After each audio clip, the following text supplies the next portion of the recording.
제가 가끔 이제 시너지 효과라는 단어를 언급했던 것 기억하실 겁니다. 다시 한번 설명을 드리자면 시너지 효과, 시너지 이펙트라고 하는 것은 산술적인 계산 이상의 결과를 얻는 거예요. 예를 들어 우리가 1 더하기 1은 2잖아요. 이게 산술적인 겁니다. 근데 1 더하기 1이 2가 아니라 그 이상의 결과, 즉 3 아니면 5, 그보다 훨씬 더 큰 결과를 가져오는 경우 이를 시너지 효과라고 합니다. 함께해서 엄청난 에너지를 냈다, 이런 말인 거죠. 대표적인 것이 협동 작업입니다. 여러 사람이 힘을 합쳐 일하게 되면, 그리고 서로 마음이 맞아가지고 한 마음이 돼서 일을 하게 되면 각자 한 사람 한 사람이 가진 능력의 합보다 훨씬 더 크고 놀라운 일들을 행할 수 있습니다. 이럴 경우에 최상의 시너지 효과가 나타났다, 이렇게 말을 하죠. 이걸 공동체에 적용하면 이렇습니다. 좋은 지도자와 좋은 구성원들이 만나서 서로 마음을 같이 할 때 그 공동체는 최상의 조합이 되고, 그 공동체의 규모에 비하여 훨씬 더 강력한 공동체가 되는 겁니다. 덩치는 작아도 아주 강력한 공동체가 되는 거죠. 그러나 반대의 경우도 있지 않겠습니까? 지도자는 나름 유능한데 구성원들이 대부분 형편없을 경우가 있을 것이고, 또 공동체 구성원들은 대부분 유능한 편인데 이들을 이끌어가는 지도자가 예상 밖으로 무능할 경우, 이런 공동체는 오합지졸에 불과할 겁니다. 당연히 훌륭한 지도자와 유능한 구성원들이 함께 만날 때 최고의 시너지 효과를 발휘할 수 있는 겁니다.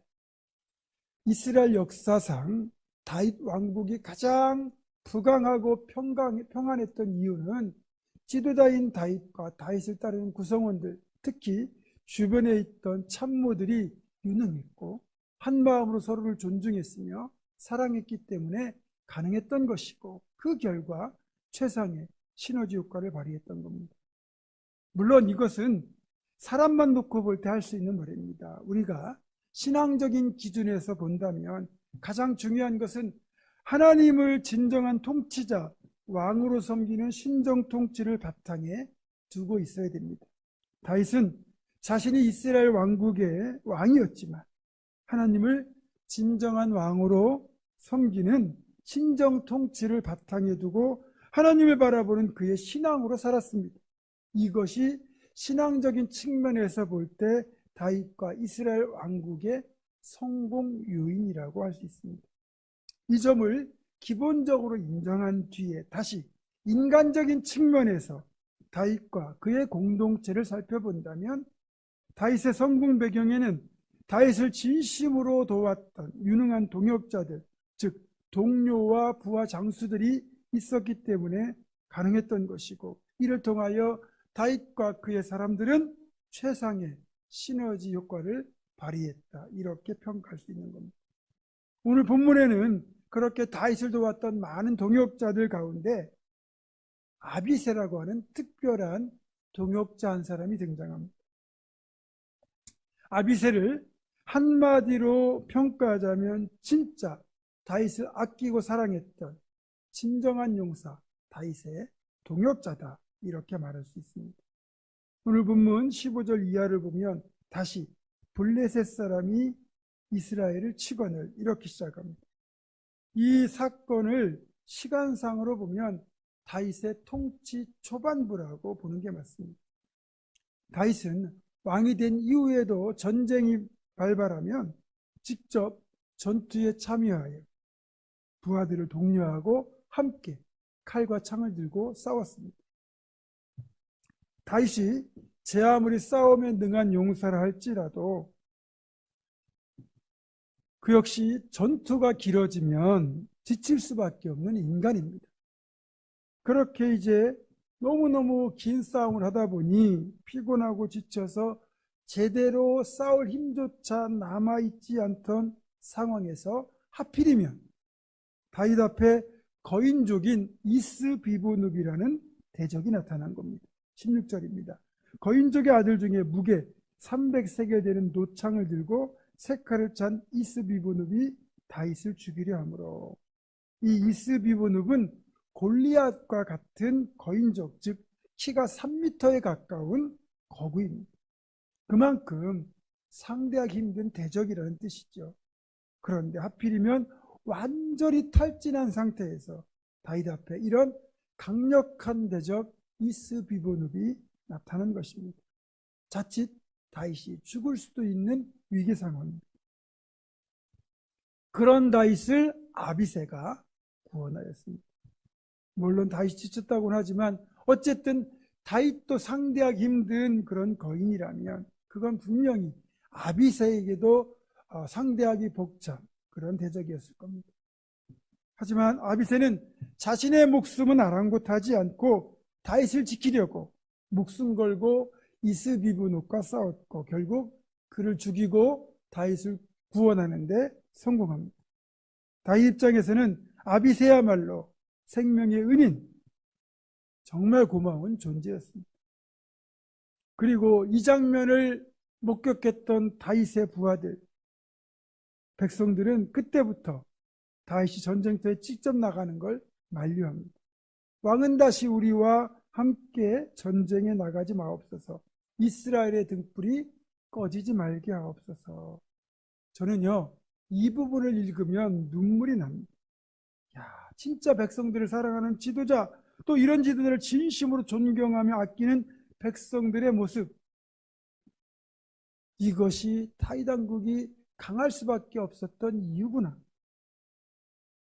그래서 이런 모습이 우리 교회가 만들어가는 공동체의 모습이면 좋겠다라는 생각이 듭니다. 제가 많이 부족하지만 어쨌든 저와 여러분이 이런 공동체를 함께 만들어 갔으면 좋겠습니다. 아비새가 이렇게 다윗을 위해 목숨을 걸었던 적은 또 있습니다. 이때는 다윗이 사울에게 쫓기던 도망자 시절, 그러니까 오늘 본문보다 더 앞선 시간입니다. 사울이 다윗을 잡으려고 정예 군사 3,000명을 거느리고 하길라 광야로 출동한 적이 있습니다. 이제 때가 날이 어두워져서 어쩔 수 없이 이제 광야에서 사울과 3,000명의 군사들이 야영, 노숙을 하게 되었는데 이 모습을 지켜본 다윗이 이렇게 부하들에게 말합니다. 내가 지금 사울의 진영에 내려가려고 하는데 누가 나와 함께 가겠느냐? 그때 아비새가 선뜻 자원합니다. 여러분, 지금 사울과 그의 군대 3,000명이 광야에서 진을 치고 있는 상황이고 한밤중이 되어 모두가 잠이 들었다고 해도 어쨌든 다윗은 기껏해야 2명 아니겠습니까? 지금 아비새랑 둘이 내려간다면. 근데 그 3,000명의 군사 중에 한 사람이라도 다윗을 발견하는 순간 어떻게 되겠습니까? 그냥 죽는 겁니다. 이런 사실을 아비새가 모르겠습니다. 알면서도 다윗이 내려가자고 하니까 망설임 없이 자원한 겁니다.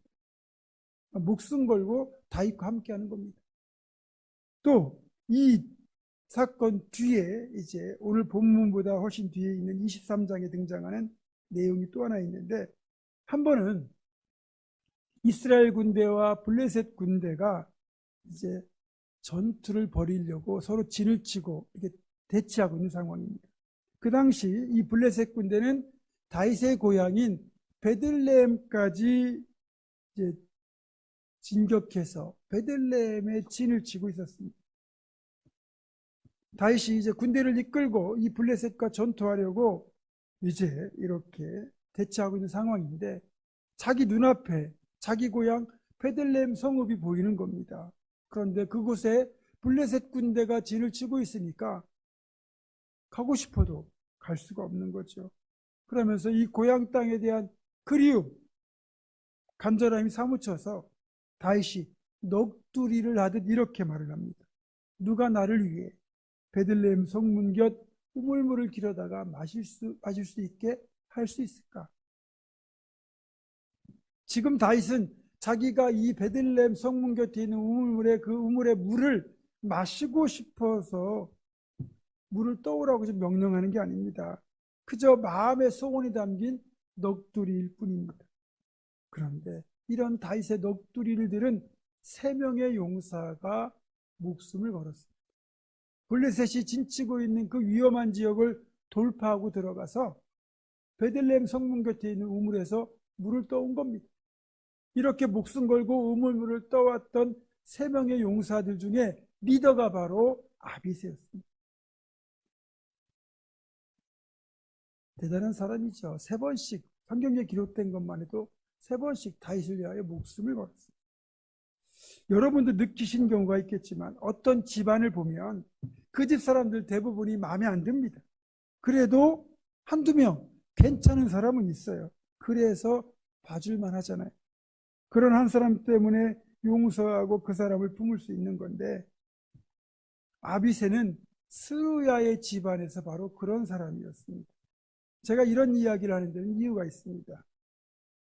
다윗은 8형제 중에 막내입니다. 그러니까 나이 차가 많이 나겠죠? 그런데 그런 다윗에게 제일 위에 형제들 말고 또 자매들이 있을 거 아닙니까? 그 중에 가장 큰 누나가 바로 스루야입니다. 큰 누나의 이름이 스루야인데, 스루야에게 또 3명의 아들이 태어나요. 이 3형제의 이름이 요압, 아비새, 아사엘입니다. 그러니까 첫째로 태어난 큰 누나인 스루야와 막내로 태어난 다윗은 워낙 나이 차이가 많이 나니까 어찌 보면 스루야는 거의 다윗에게는 엄마뻘이고, 그리고 이 스루야 아들들이 다윗과 동년배이거나 아니면 오히려 나이가 많을 수도 있고 어릴 수도 있죠. 그러니까 촌수로 보면 다윗과 이 스루야 아들 3형제는 삼촌과 조카 사이인데 사실은 거의 동년배다, 이렇게 보시면 됩니다. 이 3형제는 다윗에게 큰 도움을 주기도 했지만 때로는 다윗에게 큰 아픔을 주었던 이들입니다. 그 중에서 먼저 아사엘이라는 이 인물은 약간 오만하고 경솔했던 인물입니다. 사무엘하 2장을 보면 아사엘과 관련된 사건이 기록되어 있습니다.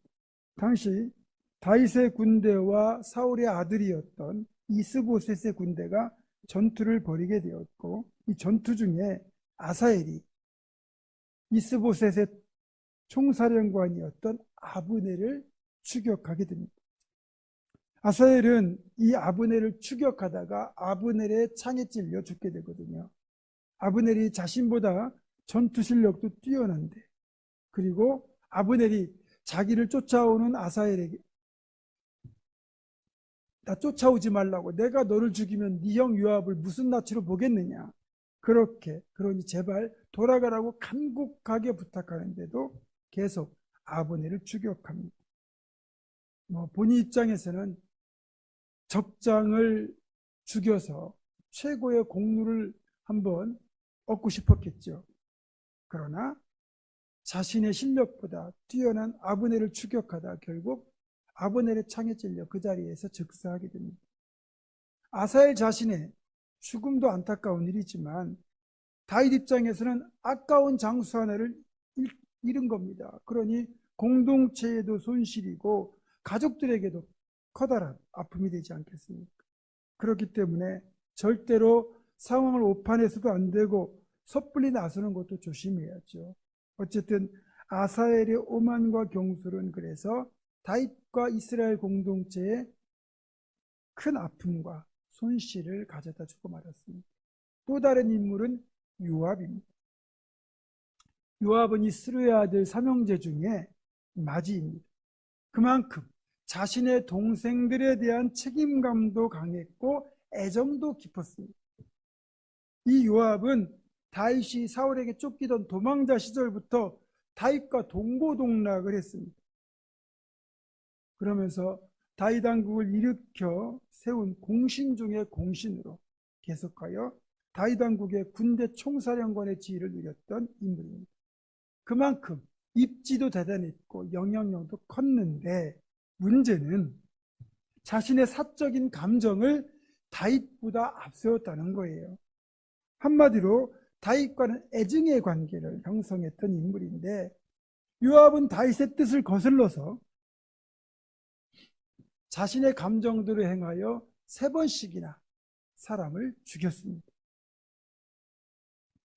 그 첫 번째는 아브넬을 죽인 거예요. 조금 전에 얘기했던 아브넬 있죠. 자신의 동생 아사엘을 죽였던 아브넬을 이 요압이 죽인 겁니다. 그런데 이게 전투 중에 죽인 게 아니고 이제 다윗이 남왕국에서 왕이 되고 7년이 흐르거든요. 그 7년이 지났을 쯤에 이 아브넬이 북왕국 이스보셋을 따르는 사람들의 마음을 돌려 다윗 왕국으로 통일되도록 하겠다라는 제안을 가지고 다윗을 찾아옵니다. 그리고 다윗이 그의 제안을 받아들여 평화조약을 맺고 아브넬을 그 일을 할 수 있도록 그렇게 안전하게 돌려보내죠.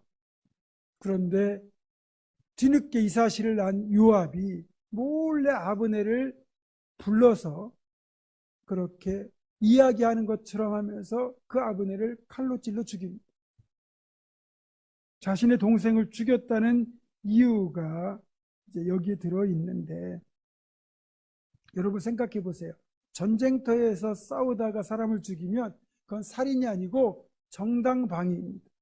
전쟁터에서 여러분이나 저나 전쟁터에 만약에 군사로 나갔다면 내가 살기 위해서 우리 팀이 우리나라가 이기기 위해서 이 나라를 지키기 위해서는 어쩔 수 없이 상대편을 죽여야 됩니다. 그렇기 때문에 전쟁터에서 그렇게 사람을 죽인 사람을 우리는 비난하지 않고 오히려 어떤 경우에는 영웅으로 칭하기도 하지요. 그러니까 아브넬이 아사엘을 죽인 건 정당방위입니다. 그것은 책임을 물을 수가 없는 거예요. 그런데 자기 동생을 죽였다고 피열한 방식으로 아브넬을 죽인 겁니다. 다윗은 아브넬을 평화조약까지 맺으며 받아들였는데 그런 다윗의 결정을 무시하고 요압은 개인적인 복수를 행한 거죠. 물론 아브넬이라는 잠재적인 경쟁자를 제거할 목적도 거기에 들어있었을 겁니다. 그렇게 다윗의 마음을 힘들게 했던 인물입니다. 두 번째는 압살롬을 죽인 거예요. 압살롬이 쿠데타를 일으켰을 때 이제 마하나임에서 대대적인 전투가 압살롬의 군대와 다윗의 군대 사이에 벌어지게 되죠. 그 전쟁을 위하여 출동하는 다윗의 군대에게 다윗이 내 아들 압살롬을 너그러이 대우해달라고 간곡하게 부탁하고 이 말을 모든 군사들이 듣습니다. 그런데 이 전투 중에 상수리 나무에 머리가 끼어서 매달려 있던 이 압살롬을 누가 죽였습니까? 다른 군사들은 그걸 보고도 손을 대지 못해요. 왜? 다윗의 간곡한 부탁이 있었으니까. 그런데 요압이 그런 압살롬을 창으로 찔러 죽입니다. 왜 그랬을까요? 그렇게 다윗이 간곡하게 부탁했음에도 왜 요압은 압살롬을 찔러 죽였을까요? 여기에는 일종의 보복 심리가 담겨 있다고도 볼 수 있습니다. 압살롬이 쿠데타를 준비하는 과정에서 요압은 철저히 배제되었습니다. 요압만 빼고 다 유력한 사람들을 다 압살롬이 자기 편으로 포섭을 했어요. 그리고 또 다른 사령관인 아마사까지 그렇게 압살롬이 포섭해서 압살롬 군대의 총사령관으로 임명을 했거든요. 그걸 지켜본 이 요압 입장에서는 압살롬이 괘씸한 거예요. 그러다 보니 다윗의 간곡한 부탁 따위는 안중에도 없었습니다. 그래서 무자비하게 죽여버린 겁니다. 세 번째는 아마사를 죽인 거예요. 이 아마사는 지금 말씀드린 대로 압살롬 군대의 최고 사령관입니다. 근데 압살롬의 쿠데타가 진압되고 나서 다윗은 어쨌든 이 압살롬의 쿠데타 때문에 이스라엘 왕국이 지금 분열된 거나 마찬가지잖아요. 그러니까 이 분열된 왕국의 화합과 평화를 위해서 압살롬의 총사령관이었던 이 아마사를 용서해 줍니다. 우리로 말하면 사면복권 시켜요. 그리고는 다윗 군대의 장관으로 다시 재임명을 합니다. 그런데 이런 아마사를 누가 죽입니까? 요압이 또 죽입니다. 생각해 보세요. 아마사는 지금 요압이 군사 권력을 누리고 있는 가장 큰 라이벌입니다. 그러니까 이런 경쟁자를 제거할 목적으로 또 아마사를 죽입니다. 한마디로 요압은 아무리 자신의 주군인 다윗이 간곡하게 부탁을 하고 왕국의 평화와 화합을 위하여 용서하고 품는 노력을 해도 자신의 감정과 이익에 반한다, 방해가 된다, 그러면 가차없이 살인을 저지르고 경쟁자를 제거하는, 그래서 결국은 다윗까지도 무시하는 무도한 사람이었습니다. 이것만이 아닙니다. 훗날 다윗이 노년이 되었을 때 다윗의 뜻을 따르지 않고 자기가 왕을 세우겠다고 솔로몬 대신에 아도니아라는 왕자를 세워서 왕자의 난을 일으킵니다. 그리고 이것이 실패로 돌아가면서 결국 요압은 솔로몬이 보낸 군대 장관 브나야에 의해서 비참한 최후를 맞이하게 되죠. 어쨌든 이런 요압 때문에 다윗이 평생 얼마나 마음이 아프고 힘들었던지 이런 탄식을 한 적이 있습니다. 먼저는 아브넬을 요압이 죽인 뒤에 했던 말이에요. 사무엘하 3장 39절입니다. 내가 기름 부음을 받은 왕이 되었으나 오늘 약하여서 스루야의 아들인 이 사람들을 제어하기가 너무 어려우니 여호와는 악행한 자에게 그 악한 대로 갚으실지로다 하니라. 왕인데 왕이 왕으로서의 어떤 존재감을 갖지 못하고 그렇게 마음에 부담이 갈 정도로 요압이 다윗을 힘들게 했다는 거죠. 또 다윗이 죽을 때 솔로몬, 아들 솔로몬에게 이런 유언도 남깁니다. 열왕기상 2장 5절에서 6절에 이렇게 실려 있습니다. 스루의 아들 요압이 내게 행한 일, 곧 이스라엘 군대의 두 사령관 넬의 아들 아브넬과 에델의 아들 아마사에게 행한 일을 네가 알거니와 그가 그들을 죽여 태평시대에 전쟁의 피를 흘리고 전쟁의 피를 자기 허리에 띤 띠와 발에 신은 신에 묻혔으니 네 지혜대로 행하여 그의 백발이 평안히 수월에 내려가지 못하게 하라. 그러니까 쉽게 말하면 평안히 죽게 하지 마라. 아니 유언할 때는 다 죽을 때쯤 되면 웬만한 사람 다 용서하고 품고 그렇잖아요. 그게 사람들의 심리인데 다윗이 얼마나 이 천추의 한이 되었으면 요압으로 하여금 평안히 서울에 내려가지 못하게 하라고, 즉 평안한 죽음을 맞이하지 못하게 하라고 그렇게 유언까지 남겼겠습니까? 그러니까 이 스루야의 세 아들 요압, 아비새, 아사엘 중에서 오직 아비새만이 진짜 다윗을 아끼고 사랑했고 다윗을 위해 자신의 목숨까지 걸고 지켜내려고 애썼던 사람, 변함없이 끝까지 충성했던 사람이라고 평가할 수 있습니다. 제가 앞에서 말씀드린 것처럼 그 집 식구들 다 똑같다 라는 말 대신에 그래도 저 한 사람 때문에 다른 사람들까지 봐준다고 할 수 있는 유일한 사람이었던 겁니다. 어쨌든 위대한 왕 다윗이 있기까지는 이런 아비새의 동역이 정말 컸다고 할 수 있습니다. 우리도 아비새처럼 그렇게 공동체의 지도자를 돕고 섬기며 사랑하며 공동체를 세워나가야 됩니다.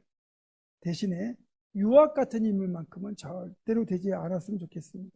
평생 아비새 같은 동역자로 살아가시는 여러분 되기를 주님의 이름으로 축원합니다.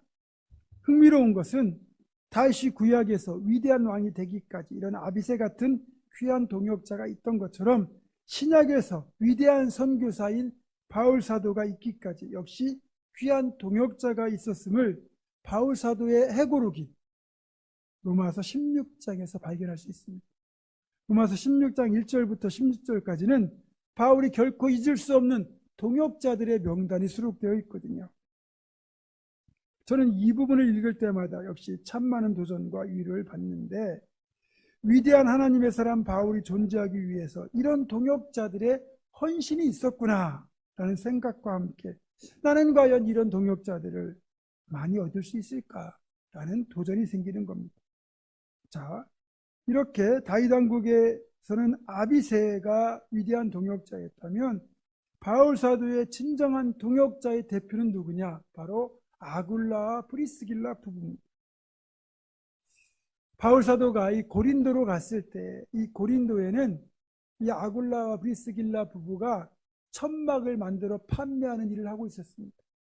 다윗이 가지고 있는 이 기술이 천막 만드는 기술인데, 그래서 선교비에 충당할 목적으로 아굴라 브리스길라가 운영하는 이 천막 제조 사업장에서 바울이 아르바이트를 하게 되었고, 이것이 인연이 되어 이제 바울 사도가 그들에게 복음을 전하고 그들을 가르치면서 아굴라 브리스길라 부부는 자연스럽게 다윗의 제자가 되고 이제는 동역자가 되게 됩니다. 바울이 나중에 자신의 삶을 돌아보며 해고하는 이 로마서 16장에서 이 부부를 향하여 뭐라고 표현하느냐? 로마서 16장 3절 4절입니다. 너희는 그리스도 예수 안에서 나의 동역자들인 브리스가 아글라에게 문안하라. 그들은 내 목숨을 위하여 자기들의 목까지도 내놓았나니 나뿐 아니라 이방인의 모든 교회도 그들에게 감사하느니라. 바울 사도가 자신을 위하여 목까지 내놓았다고 말할 정도로 어찌 보면 피를 나눈 형제보다 더 끈끈한 애정과 신뢰로 이렇게 바울과 맺어졌던 진정한 동역자가 바로 아굴라, 브리스길라 부부였다는 것. 이들 부부는 성경의 이름이 6번이나 언급될 정도로 연합하여 하나님께 충성하는 아름다운 부부였고, 가장 멋진 믿음의